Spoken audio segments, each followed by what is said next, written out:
नमस्कार, Byju's exam prep IAS Hindi में आप सभी का स्वागत है। और आज हम आज के प्रमुख समाचारों पर आधारित कुछ प्रश्नों पर चर्चा करने वाले हैं। तो आइए शुरू करते हैं आज का डेली क्विज। देख लेते हैं यहाँ पर पहले क्वेश्चन को। पहला क्वेश्चन है, भारतीय संविधान में किस अनुच्छेद में समान नागरिक संहिता का उल्लेख है? और यहाँ पर आपको चार ऑप्शन दिए गए हैं, अनुच्छेद 40, अनुच्छेद 44, अनुच्छेद 49 और अनुच्छेद 51।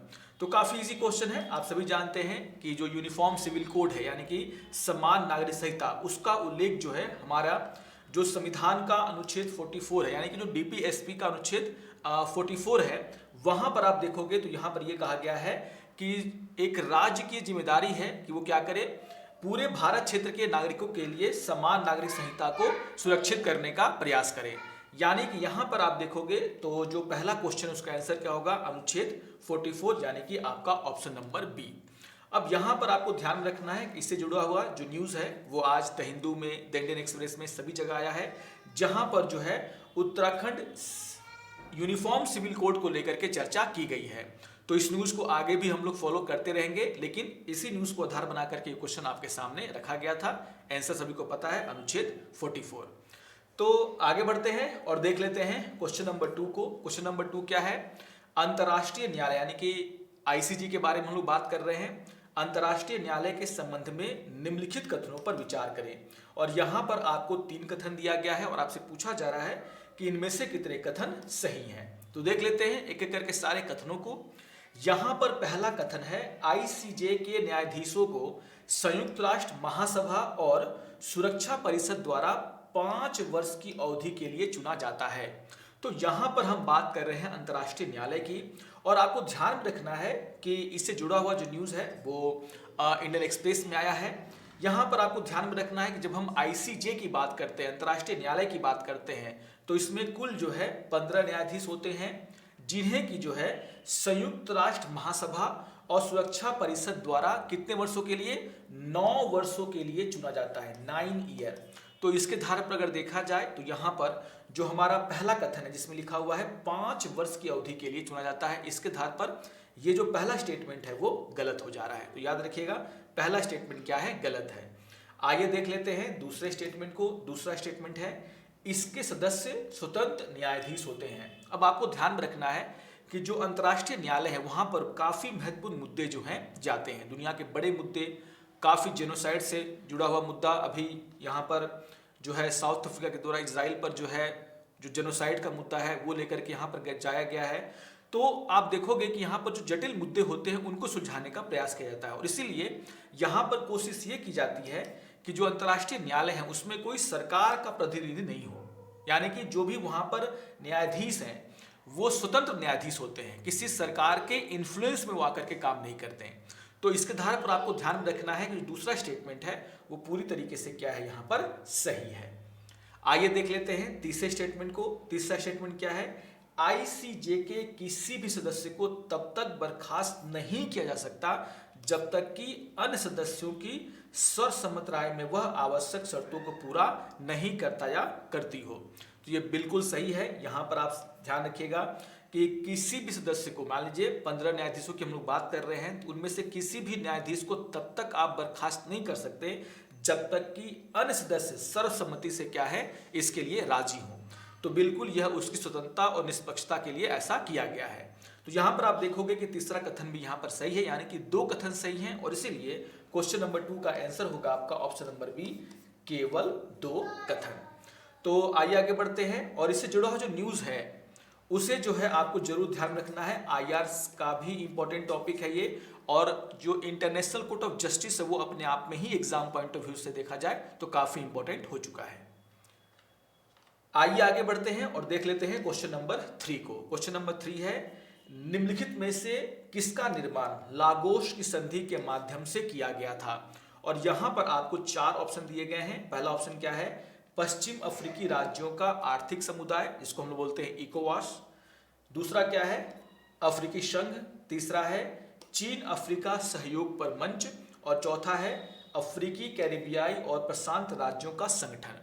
अब यहां पर बात हो रही है लागोस की संधि की। आपको ध्यान में रखना है, इससे जुड़ा हुआ एक बहुत ही इंपॉर्टेंट न्यूज है ये, आज के पेपर में आया हुआ कि बुर्किना, माली और Niger quit West African bloc. और ये कौन सा वेस्ट अफ्रीकन ब्लॉक है? यहां पर हम जिस ब्लॉक की बात कर रहे हैं वो है इकोवॉस, यानी कि पश्चिमी अफ्रीकी राज्यों का आर्थिक समुदाय।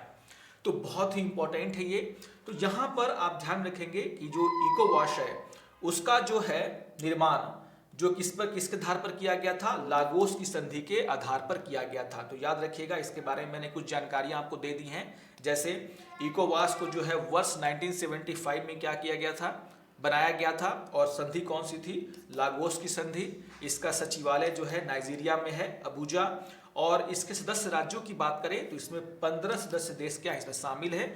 आप इसका फिगर जरूर ध्यान में रखेंगे। आप देख रहे हैं पश्चिमी जो अफ्रीका है उसके देशों को मिलाकर के इसका निर्माण किया गया है।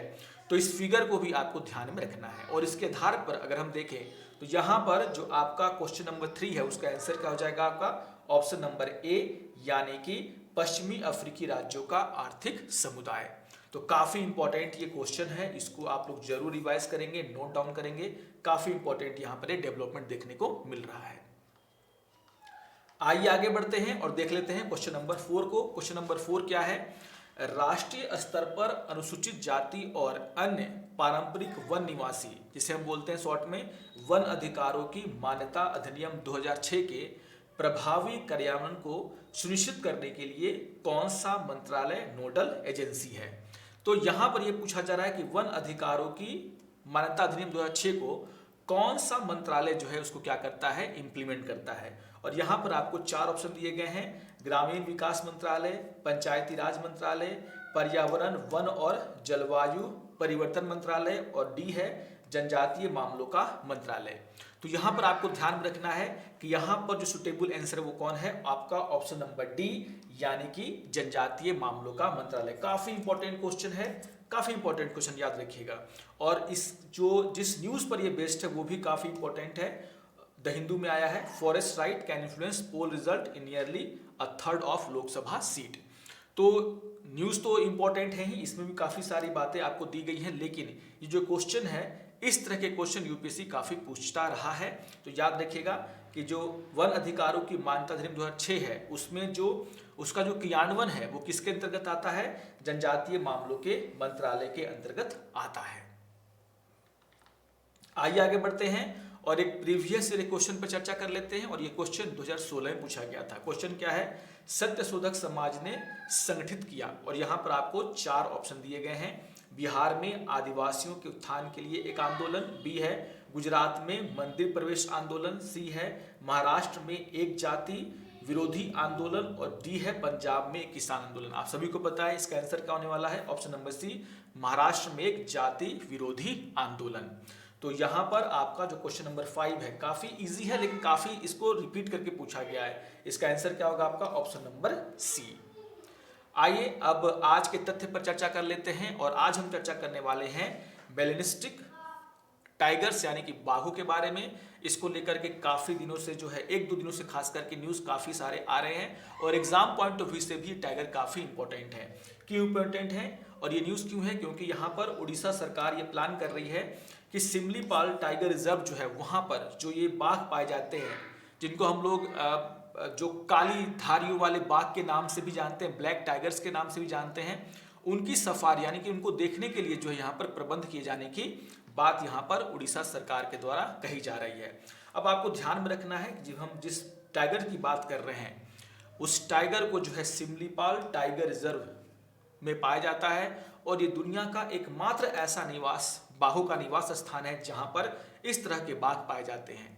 अब इनको जो है जो मेलेनिस्टिक बाघ क्यों कहा जाता है? जैसे मैंने बोला कि ब्लैक टाइगर के नाम से भी ये क्या है? प्रसिद्ध है। तो आप देख रहे होंगे फिगर में भी कि ये जो बाघ है उसके आपके शरीर पर आप देखोगे कि बड़े बड़े जो है काले काले धारियां बनी हुई है जो काफी चौड़ी हैं।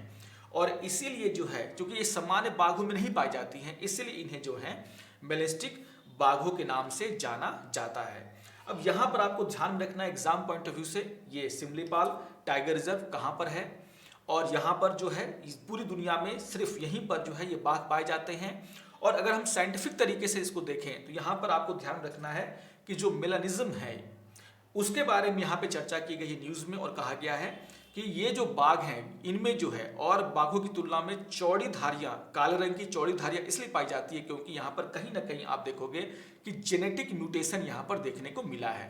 यहाँ पर ये कहा जाता है कि जो मेलेनिन, जो एक रसायन जो कि हमारे त्वचा में पाया जाता है, उसके बारे में यहाँ पर यह कहा गया कि जो मेलेनिन का उत्पादन जो है कुछ बाघों में बढ़ जाता है और ये जो मेलेनिन है उसके कारण जो है क्या है कि जो आँख है, बाल हैं, जो आपका शरीर का कलर है वो काले रंग के लिए जो है यही पदार्थ क्या है, जिम्मेदार है। तो यहाँ पर यह कहा जाता है कहीं ना कहीं क्या है कि ये जो खास तरह के बाघ हैं उनमें जो मेलेनिन का उत्पादन है उनके शरीर में बढ़ जाता है और ये इसलिए होता है क्योंकि यहाँ पर कोई ना कोई जेनेटिक म्यूटेशन यहाँ पर देखने को मिलता है इन बाघों में।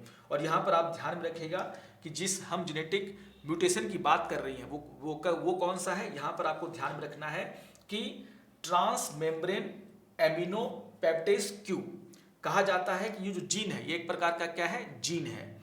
और यहाँ पर आप देखोगे इसका नाम आपको ध्यान में रखना है, क्या नाम है, ट्रांस मेम्ब्रेन एमिनो पेप्सिडेज क्यू। अब इसी में जो है म्यूटेशन होने के कारण आप देखोगे कि कुछ बाघों में जो है जो काली धारियां होती हैं वो काफी ज्यादा चौड़ी होती हैं। इनका पूरा शरीर काला नहीं होता है लेकिन लगभग 30 से 40% हिस्सा जो है शरीर का वो इन धारियों के कारण काला दिखता है। तो काफी इंपॉर्टेंट है, इससे जुड़ी हुई जानकारियों को भी आपको क्या करना है, अपने पास रख लेना है। तो आशा करता हूं कि आप सभी को आज का ये डेली क्विज पसंद आया होगा। काफी इंपॉर्टेंट क्वेश्चन है, न्यूज भी काफी इंपॉर्टेंट है, उसको आप लोग जरूर रिवाइज करेंगे। तो मिलते हैं अगले सत्र में कुछ और नए क्वेश्चंस के साथ। अगर आपको ये सत्र अच्छा लगे तो आप जरूर इसको लाइक करें। अगर आप पहली बार हमारे डेली क्विज को देख रहे हैं तो उसको जरूर लाइक करें। हमारे चैनल पर अगर आपने पहली बार विजिट किया है तो इसको भी जरूर लाइक कर लें, सब्सक्राइब कर लें, ताकि हमारा जो भी कार्यक्रम है वो आपको आसानी से मिलता रहे। तो मिलते हैं अगले सत्र में, तब तक के लिए नमस्कार और धन्यवाद।